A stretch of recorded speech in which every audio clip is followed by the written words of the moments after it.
Welcome to the Superheroes Everyday podcast. I'm Danny Horn. Thank you for joining us. Superheroes Everyday is a comedy blog about the history of superhero movies, starting with Superman the movie in 1978 and telling the story of how superhero blockbusters became the world's most efficient way to painlessly separate money from the public and then give it to entirely the wrong people. On the blog, I'm writing about the movies in release order, but here on the podcast, we'll be covering pivotal moments in superhero movie history. Today, addressing the 2007 crypt-kickin spectacular, Ghost Rider. Now, nobody has more respect for your time than I do, so I'm using the Sid Field 3-act structure to break up the episode. So this is Act 1 of Ghost Rider, and then I'll be releasing Act 2 and Act 3 later on in the week. All right, now I want to introduce my guest, my friend Sloane, illustrator and creator of the Hauntwares clothing line. Hey, Sloane, how are you doing? Hey, I'm doing great. How are you? I'm doing great. Why don't you tell the people about Hauntwares? At the start of the pandemic, I was working on a gig with, my main gig was working with a small women-owned fitness company, and their whole thing was doing in-person educational routines. You know, they had classes in person. Yeah. And you can probably tell how well that went. Yes. No. So they had to get rid of their social media team. So I started up my own clothing line because it's always been something I've wanted to do. And now I basically make and sell spooky clothes and sell them on the internet. Yeah, they're really, really funny designs. Super fun. Like, what are the words that you use to describe it besides spooky? It's not goth. Goth is not right. I mean, there is some goth stuff in there, but it's like horror. It's like horror and Halloween, basically. Yes. Yeah. It's like goofy, spooky junk. For all year round. Yeah. And folks can go, what is it, hauntwares.com? Yes. And I'm so happy to have you here. I know that you are very happy to have just watched Ghost Rider. You clued me in on that. Yeah, it was not painful even in the slightest. Excellent. Well, we're going to have a wonderful time talking about it. First, I'm going to do just a little backstory.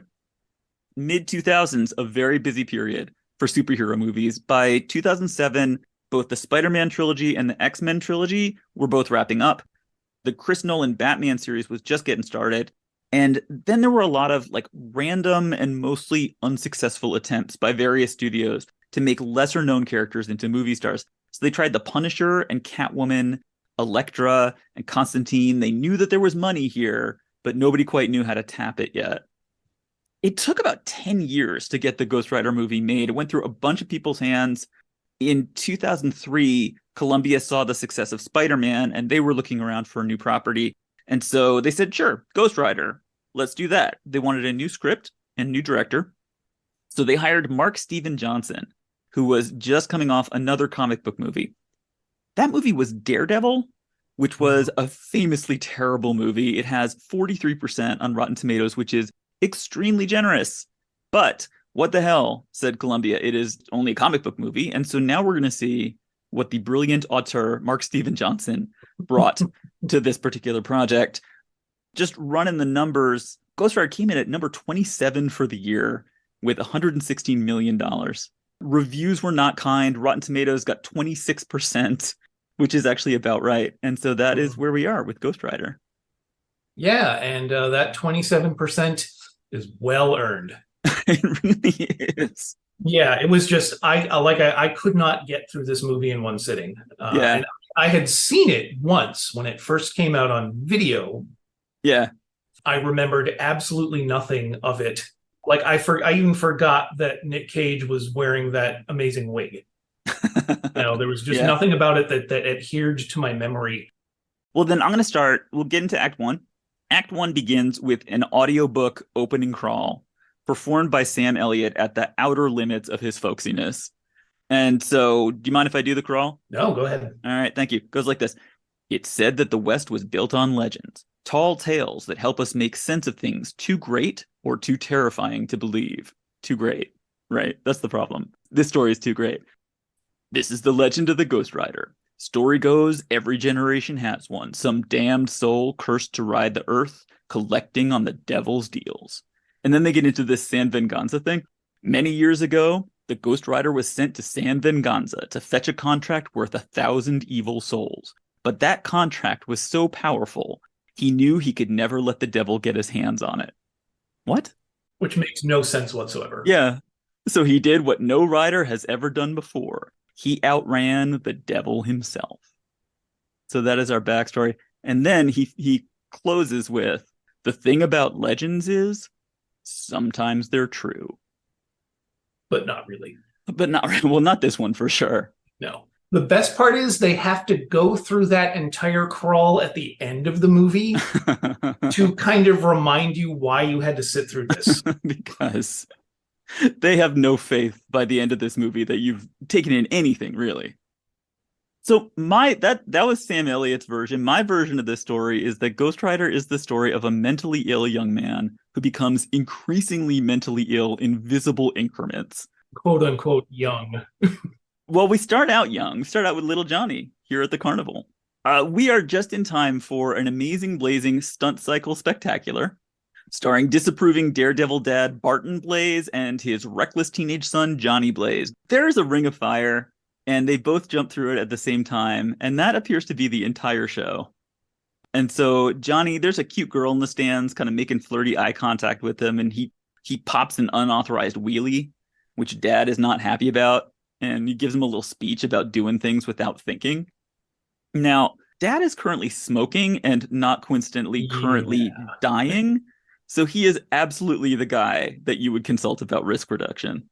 Yeah, like what does being a stunt rider for a shitty circus pay? You know, is it Yes. is it worth building your career on?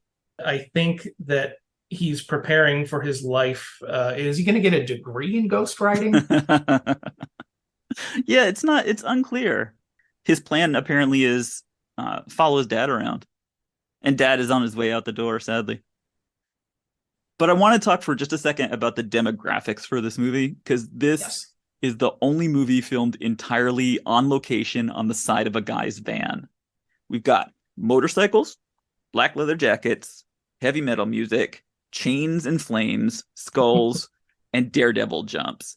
And when you get to the part where there's cowboys, yeah, and it's just like, and they're not the kinds of people who want a comic book movie. I mean, if there was stock car racing and an American flag in it, and the hero was like 100 pounds overweight, I think this would be the perfect movie for that demographic. Oh, no. So there's a tree. Little Johnny is out vandalizing a tree. He's carving J and R forever into the trunk instead of paying attention to the very pretty young woman who he is currently on a date with. Roxanne is a little put out because her dad is under the impression that Johnny is not good enough for her, which he is not. No, and he is a phase, like she yes, said. exactly. Yeah, he's obviously a phase. I don't know exactly who would be good enough for that girl, but I could see why Johnny's not on the pre-approved list. Well, and also high school romances are forever. Yes, exactly. So Johnny has this great idea, which is let's leave. We'll just jump on the bike and keep going. Yeah, because that is just an amazing plan. That always works. Yeah, it's not one of the all-time plans, no. So we get to see his dad. Here's his little bleak home life where Johnny comes in and dad is just drunk and asleep on a chair. And Johnny like takes the empty pack of cigs out of his hand. Which I gotta say, I am impressed that the movie did not go down the route of him being an abusive alcoholic father. You are right. Skip over that trope. That would have been depressing for sure. I respect the movie for that. Well, let's try and give them little bonus points. Like, yeah, why not? They need to have some things to fill up that. These are the 27%. Exactly. Yeah. So Johnny finds this crumpled up letter from their crumpled up doctor that says dad's cancer is spreading. He's not doing well at all. And Johnny is very concerned. You do not get a cancer notification through the mail. Yeah, no, they usually tell you that stuff. And so later that night, let's go make some bad decisions. Later that night, Johnny's at the carnival and he's tuning up his bike. And there's all this like haunted electricity. Like, you know how electricity is haunted in movies? It all just kind of like flickers and zaps. And there's some like sweet bass licks. And then here comes the devil, played by Peter Fonda from Easy Rider. And he has a little suit with a cane. Tell me about the devil. This feels like your area. This is not my devil. I can tell you that. That's the hashtag. Not my devil. I mean, he's a creep, you know. Yeah. Which you could assume the devil's going to be a creep, but he's much creepier here. He's like a smooth talker. Yeah. So one thing I noticed is that Johnny, he just doesn't question anything. He's not surprised by anything or question anything. Yeah. So it's like, how long does information take to get to his brain? Yeah, it does. Well, luckily the devil talks real slow. He does have that drawl. I'm gonna do a little bit. Johnny Blaze, caught your show today. Just wanted to tell you how much I enjoyed watching you ride. And then Johnny says, "Oh, okay." But the devil knows about the cancer, Yes. and he offers to help Johnny's dad beat cancer. And so he says, would you be willing to make a deal?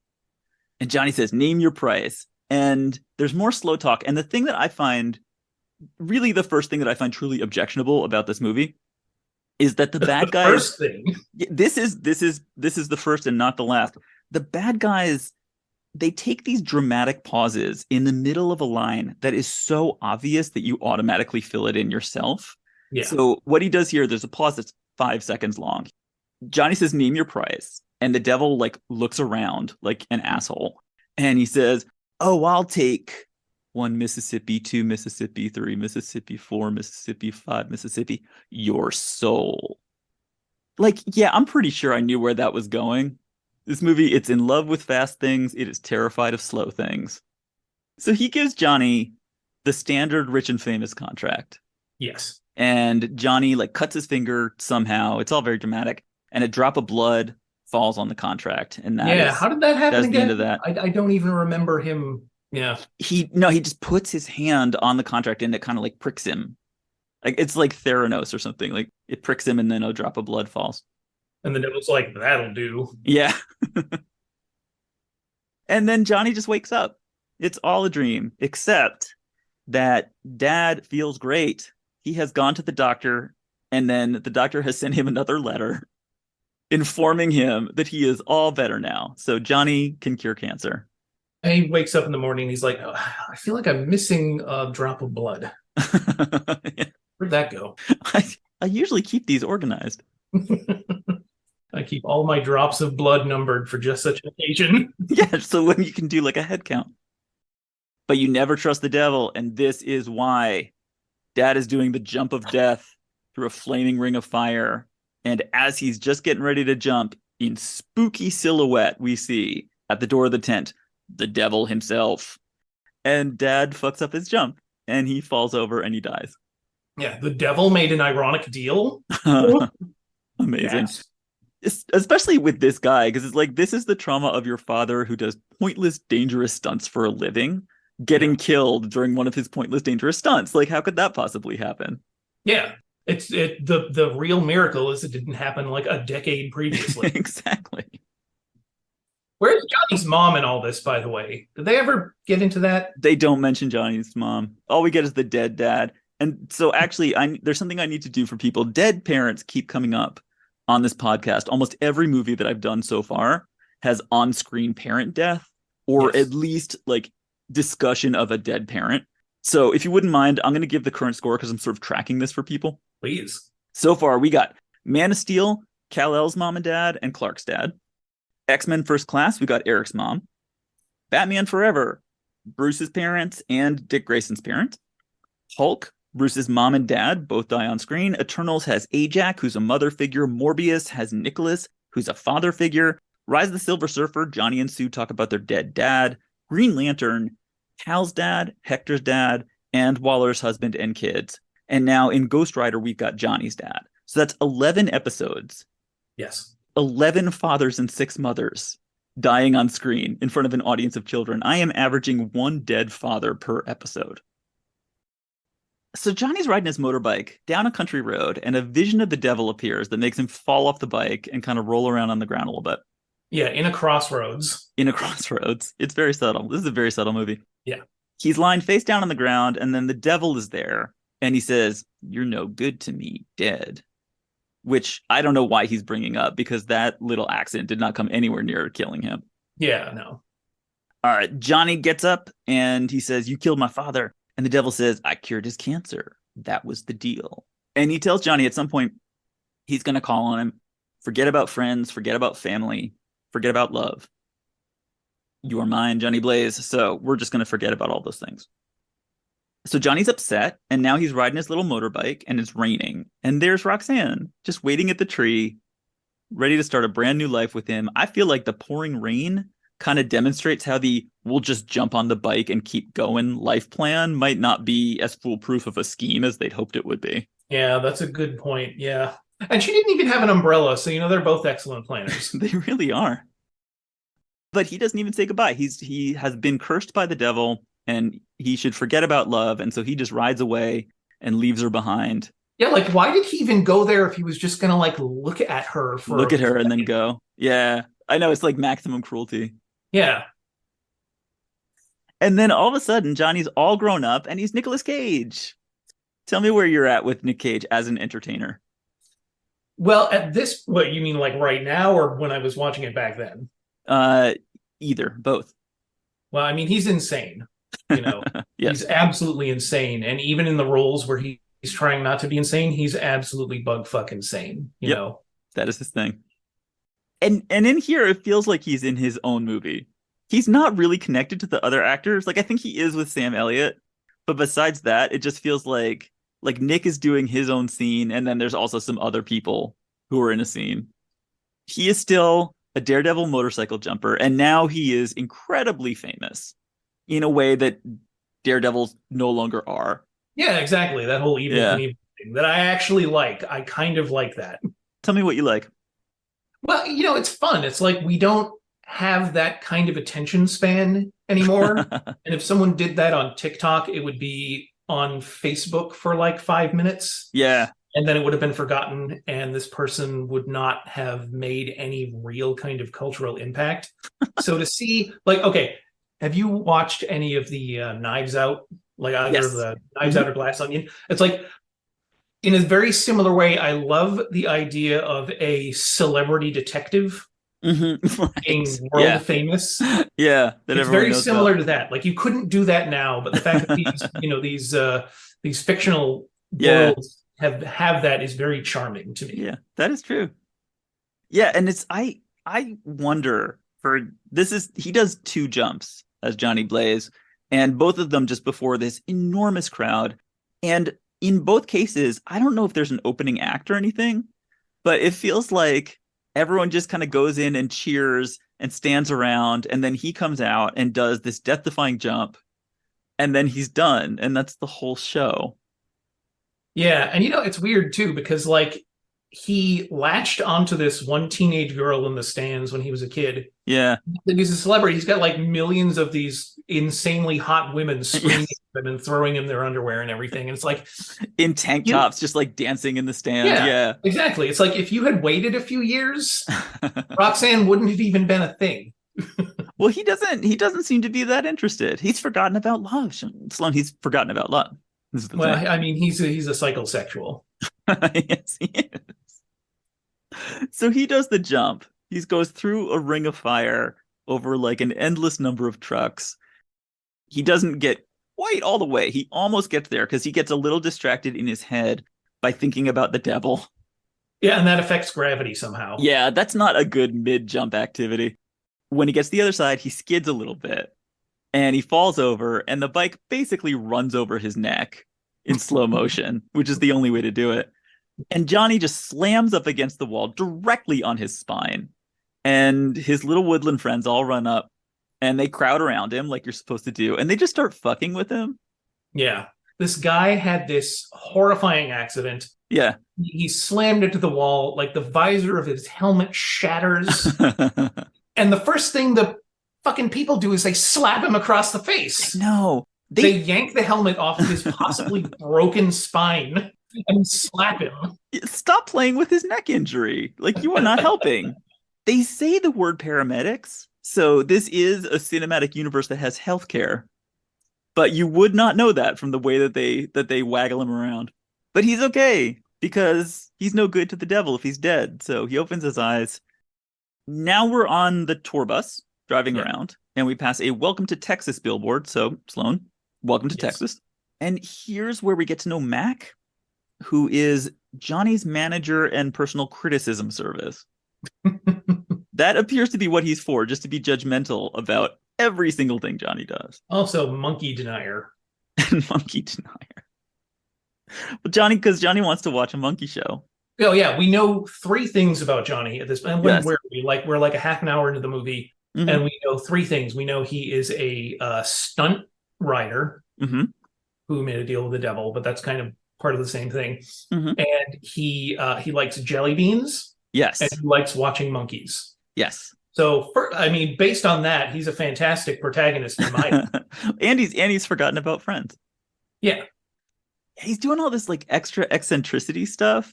So he's got like red and yellow jelly beans. This is a thing in like 2 scenes. And he's sipping them out of a martini glass because he doesn't drink. Yeah, he's a complex character. He really is. And so the thing that I like about Mac is that he just doesn't seem to have any knowledge or control over what Johnny does professionally. Like they switch on, there's a news report on the TV that announces next time Johnny Blaze is going to jump the length of a football field from field goal to field goal over 50 cars. The thing that gets me, this is the first time Mac is hearing about this. He says, like, Johnny, what are you doing? You trying to kill yourself? And it's like, did they just find this out from Johnny personally? And they didn't talk to the manager about it? Because I feel like usually that works differently. Yeah. And they do this multiple times in the movie. Mac is apparently not really a manager in any realistic sense of the term. He's basically just like an emotional support animal. So this is very exciting. This is an exciting moment because now we meet Blackheart, who I think is the one person in the movie who actually looks the part. Are you positive on Blackheart? I think what's the actor's name? Wes Bentley. Wes Bentley looks like an evil demon. Devil, a pretty devil douchebag. Yeah. I love him. I feel like he's the heart of the movie. So we are on a dark, empty, nightmarish plain. Partly this movie's about how depressing Texas is, with like skull storm clouds, and it's hailing, but the hail is sparks of fire or something. And then here comes Wes Bentley. Now, in the comics, Blackheart is a character. He does not really look like a human being. Yeah. He's like a jet black demon thing that's basically naked and muscular with a big spiny headdress. He's kind of furry all over, and he has like a lizard tail, and he doesn't really have a face. He's a very difficult character to describe. If people haven't seen him, they're going to have to go look him up yourself, because that's the best I could. He looks awful, but they didn't want to do that in the movie. So instead they cast Wes Bentley from American Beauty, who plays Blackheart as kind of like a soap opera demon. Like his name should be Cord or Ridge or Thorn. 100%, yes. He's very perfect looking. He has a very like pretty symmetrical face, and he's got a lot of white makeup on. It doesn't make him look pale as much as it just looks like he has a lot of white makeup on. Yeah, but I mean, I think that works for this. I agree. He looks like an evil devil. Yes, a crazy person. Because he's got very large black arched eyebrows. And he makes sure to keep them arched. And they do like effect number 2, which is the skull face. Like there aren't that many different effects in the movie. It's just basically just a few that they keep doing over and over again. And one of them is for Blackheart and Mephistopheles, that part of their face like suddenly turns into fangs. Yeah, they become like this growl. Big... And so you're just like, oh, they're doing the face again. We're gonna see that a lot. Now, you remember how the devil talks real slow? Yes. Blackheart is his evil son. He talks even slower. I mean, it's just genetics. He walks up to this Texas roadhouse called the Broken Spoke Saloon, which is a biker bar. There's like motorcycles parked all over. And Blackheart walks up to the bar like a beautiful, perfect little white-faced man who's looking for his improv group. And the bouncer says, "I think you might be lost, boy. Angels only in there." And Blackheart says, first line, "Angels? Really?" Which I love. And the bouncer says, "Yeah, really, you got a problem with that?" Blackheart says, "As a matter of fact." And then it's 16 seconds before he finishes that line. Like he presses his finger against the bouncer's chest and it burns him from the inside and it turns him into a hideous ash monster and it's terrible. And Blackheart is just calmly watching this whole process of this is still a pause. It's like Yeah. 16 seconds of pause. Yeah. The guy finally flops down onto the ground and Blackheart says, "I do." And it's like, dude, I cannot have you taking vacation in the middle of a line of dialogue like that. That's not okay. Well, I mean, he had to take all that effort he would have put into speaking into turning the Into bouncer killing a dude. into a raisin. He needs to do that on his own time. You gotta snap this up. So Blackheart has a new favorite bar, and so he goes inside and has a good time. And he turns everyone into raisins. Yes, he does. It's great. So first, Johnny goes home. Mac is sort of trailing after him, nagging him all the way. Your neighborhood sucks. You don't have a lock on the elevator. You don't have a girlfriend. I don't want to eat your candy. Like nothing meets with Mac's approval. So Johnny turns on the Carpenters and he sits down. This is his more of his like eccentricity thing. Yeah. Sits down and he watches a TV show where a chimp is doing karate. I love that. I wish that I had been able to see more of that, frankly. I don't know what that show is supposed to be, but he loves it. It is delighting him. He is laughing like crazy. Well, I mean, yeah, it's a monkey doing karate. I guess. But you got a problem with that? I really don't. Mac does. Mac wants to talk about this dangerous jump, so he turns off the music and he turns off the TV. And Johnny says, "Mac, you touch the Carpenters or that chimp video again, and we got a scrap on our hands." That's dialogue from a movie. You do not come between a man and his monkey. And his monkey video. Mac says that this field goal to field goal jump with 50 cars in the middle is just nuts. And he asks, what are you trying to prove? So this is all set up for the big scary jump. And then we go back to the Roadhouse. Back to the Roadhouse where Blackheart is strolling around, just murdering everybody in the bar. Well, no, it's he murdered everyone in the bar. Yes. They had to make sure that they killed a woman on screen. Yes, they did. Yeah, when we find out later that he killed 12 people. He just walked around calmly and just killed 12 people in a row. And or 11, and then this is the 12th. So by the time we arrive, it's just this blonde waitress kind of hiding and terrified and female. And Wes Bentley finds her and he just grabs her and he picks her up by the neck and he says, "I knew you were here. I could smell your fear." And I'm thinking maybe we've made enough horror movies at this point. Like the horror community is going to give me a lot of flack for this, but I kind of feel like brutally murdering women who can't do anything to defend themselves is a little played out at this point. Yeah, I would Maybe. say in a horrible way too. Just turning her all black from the inside is awful. There is no way that can be palatable.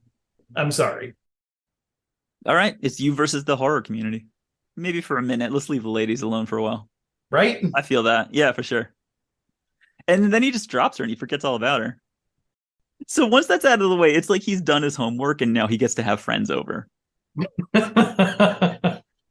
He calls the evil Captain Planeteers. Yeah, these are like these 3 male models show up who are going to be like his spooky henchmen. Yeah, and they're all elemental. For some reason, they hide in the elements. Yeah, there's an earth guy and a water guy and a wind guy. Yeah. And it has to be 3 because Johnny's the fire guy. So they've got the other 3 elements.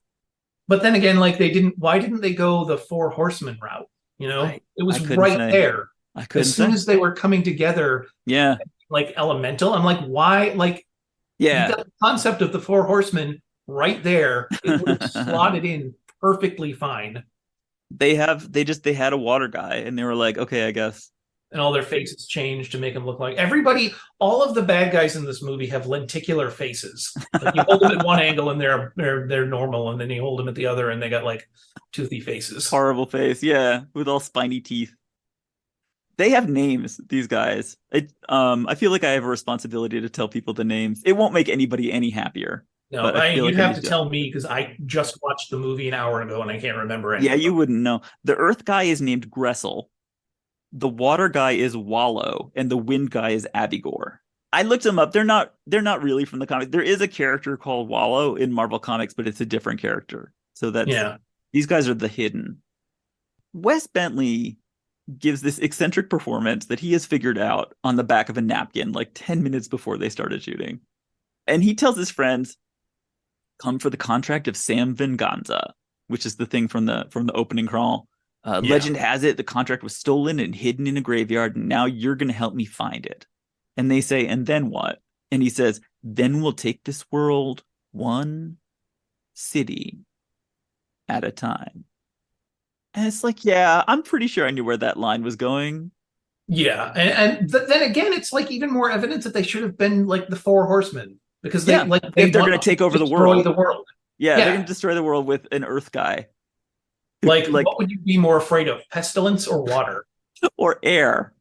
Yeah, I'm afraid of Not wind. I am they terrified of they wind. they ride up to the city and everyone's like, not air. It's gonna get breezy. This is terrible. So now it's the day of the big jump. Another enormous stadium packed to the rafters with incandescent Johnny Blaze fans who are so excited to be there. Johnny's in his dressing room, looking at himself in the mirror and telling himself that you can't live in fear, which I guess is probably true. Mac and Johnny start walking toward the jump site, and there's a news crew in the hall, and they want to interview Johnny. And Mac says, Johnny Blaze doesn't do interviews. And then there's a voice, not even for an old friend. And it's Eva Mendes playing Roxanne. She is Johnny's girlfriend, all grown up. Yeah. And she is wonderful. I don't know if you're Eva Mendes aware. I wasn't until watching this movie. She was in Training Day, and then she was in Too Fast, Too Furious, and then a Will Smith rom-com called Hitch. And then she was in this. None of those would have been movies that I would have any interest in seeing. Exactly. Me too. But this is where she comes from. She's beautiful. I find her very charismatic. I think she gives good rom-com. Audience-wise, she is the perfect fantasy figure for this demographic. Is a smoking hot girlfriend who is hopelessly in love with you, even if you abandon her for 15 years without saying Yeah. anything to her. Like he rides away while she's standing in the rain, and then years later, she's got a successful career, she's beautiful, and she is still in love with you, even though you haven't called. And I just can't get on board with that either. Maybe I'm too progressive, You but are. the idea of a Of her neglected sticking around. partner, Yeah. Yeah, so I'm too she's woke. she's a new you are too woke. She's a news reporter and she's trying to do an interview. He agrees to the interview and then he just acts like Nicolas Cage and just has a completely different conversation. So Yeah. she's saying like, Johnny Blaze, you're gonna do this dangerous jump. What's going through your mind right now? And he looks at her and he says, you look really good. I seen you on TV. I watch a lot of TV and you do a real good job. He's talking like Forrest Gump. Yeah, he watches a lot of TV on his national tour and watches her on this local news. Right. Yes, that is true. Yeah. Well, it's first it's the monkey shows and then he tunes into his all Eva Mendes channel. She is utterly enchanted by this somehow. She asks another question and he says, I heard you got married. And she's like, no, no, that didn't happen. And he just doesn't answer any of her questions. And so she signs off. Like that's her news report. I don't know what they're gonna air. So now that's over. He asks her if she's staying for the jump. And she's like, nope, we gotta get back. I never liked watching you jump. So she came all this way for this like I 80 was just second gonna like, encounter. why? Yeah. Why you come out like you ask him like two questions Yes. He did not answer them. and you're not even going to get the footage that people would be tuning into the news to Right. watch. Nope. No interest. Yeah. She's got to, Star reporter. she has to get back to work just to apologize to her boss for this busted interview. But they have all these feelings and they're playing the poignant love theme from Ghost Rider. And she drives away in her news van. Was there a noticeable musical cue there? I didn't, Eddie. There is, it's heartbreaking. So what follows is Mac's most useless moment as Johnny's manager. They are ready for the jump There's supposed to be 50 cars and there aren't any cars in the field. And Max says, Oh yeah. thank God you took the cars out. It would have been suicide otherwise. And then the heavens open up and the announcer says, Johnny Blaze will not be jumping 50 cars today as scheduled. Instead, he will be leaping 6 UH-60 Black Hawk helicopters. And then all And these it's like helicopters come down. cars were hard to arrange. Yeah. How the hell did you get the helicopters? And Johnny just says, like, I took the cars out. Yeah, I just arranged for 6 military helicopters behind your back. There were no follow-up calls. There was no. Yeah. And Who, it also who handles the logistics? Yeah, I was also able to do this like in a few hours. The announcer knows before Mac does. He is literally the last to know. So Johnny does this jump. Really, all he's thinking about is going and finding Roxanne, and he makes it successfully, and everybody cheers, and he does not stop. He just lands and just drives straight out of the stadium to go Yeah, chase. because you can do that too. Yeah, exactly. He's just going to go and chase girls down the interstate. So this is a scene, I don't know where you are with, I thought the highway scene was very cute. It's a super cute little rom-com scene where like she's in a van and her little sidekick cameraman is driving and Johnny kind of like drives up next to the van and he's doing like silly stunts to get her attention. Yeah, it was cute. And he's like talking to the camera guy and he's saying like, come on, do me a favor, pull over. And the guy's like, nope, she's the boss. And she does this really cute face. It feels like a scene where everybody involved is having a good time. We had to have 5 minutes of okay character chemistry at some point. Exactly. Yeah. So he's got one cute scene. So he kind of pulls out in front of the van and makes him stop and just blocks the highway, which everybody seems to be okay with. And he's acting all flirty now. And he's saying like, well, there was a reason why you came to interview me. It certainly wasn't to make a great news segment. Yeah, no, it was not. It was not a great moment in journalism. There must be some reason. Yeah, so he asks her to go to dinner and then he just kisses her, which is a thing you can do in movies. And she says, okay. So now he's gonna meet her for dinner. So then there's some Shakespeare in the park. There is like a long, dark path in the park and with street lights going down the path. And there's all this like haunted electricity. And Blackheart is facing off against his dad with the 3 models behind him, backing him up. Mephistopheles, I knew you'd come. Blackheart's talking tough. He's saying it's time for Mephistopheles to step aside and let somebody else lead. And apparently... Old man. And apparently this is going to get decided based on who can get the contract of San MacGuffin. That's what we all have to run around and find. Well, because of those 1,000 souls really gives you... that gives you the edge. Yeah, after eternity of everyone else. Satan has been collecting every human soul for all of eternity. Yeah. These 1,000 are going to tip the scales. Well, there haven't been that many bad people. He has really high standards for putting people in jail. And so far in all of history, fewer than 999 people. Blackheart says, send your precious rider.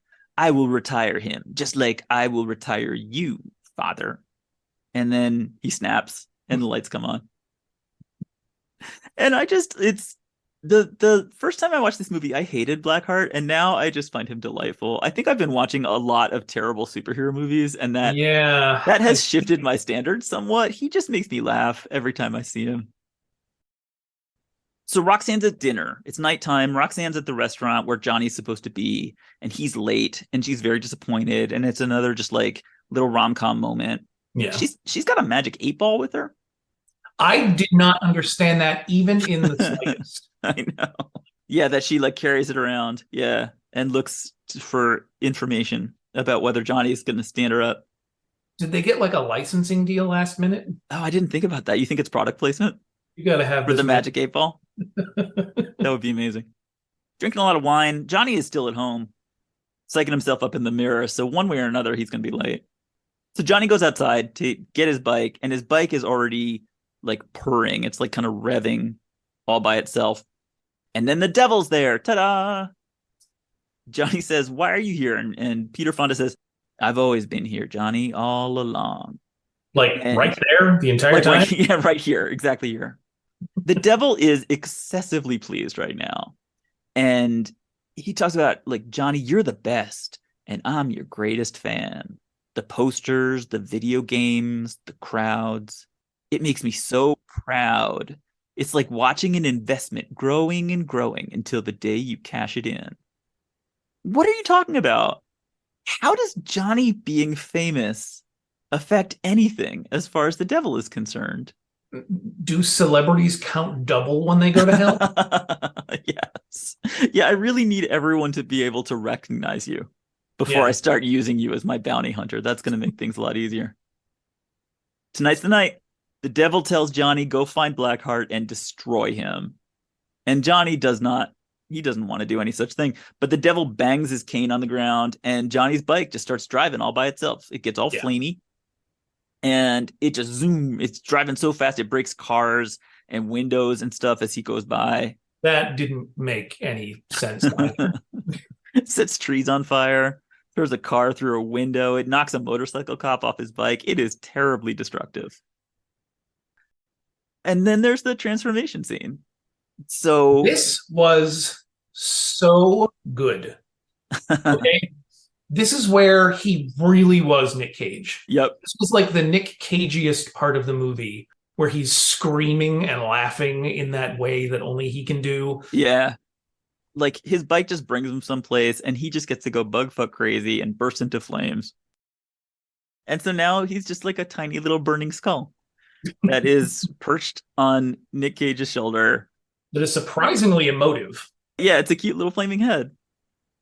And with Johnny submitting to his crazy ass destiny as an undercover arsonist rodeo clown, that is the end of Act 1 of Ghost Rider. I will be releasing Act 2 later on this week, and here's what's coming up. I'm thinking, like, for me as an audience member, if there's a dude shirtless scene in a superhero movie and I don't find it sexy, I have to ask Mark Steven Johnson, like, why are you making a movie? What made you think that that was the correct career choice for you? Because that is a very basic thing, and I don't know how they get this wrong. That's how fire engines work. They just roll up to the fire and run over the burning building. He knifes people, he shoots people, like, it seems like a dozen people. I think he makes the Hindenburg explode. Did anyone with a shred of intelligence look at the movie poster for this and say, yeah, I gotta catch that one? I definitely want to see that one before Oscar season.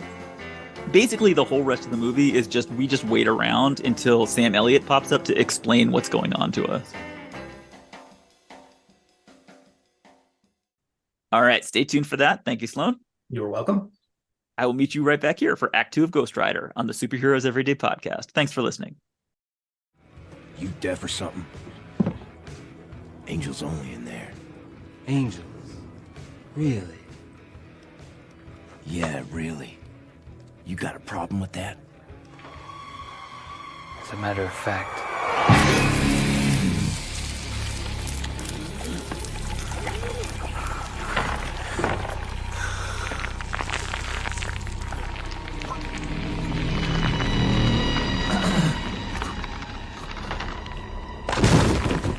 I do.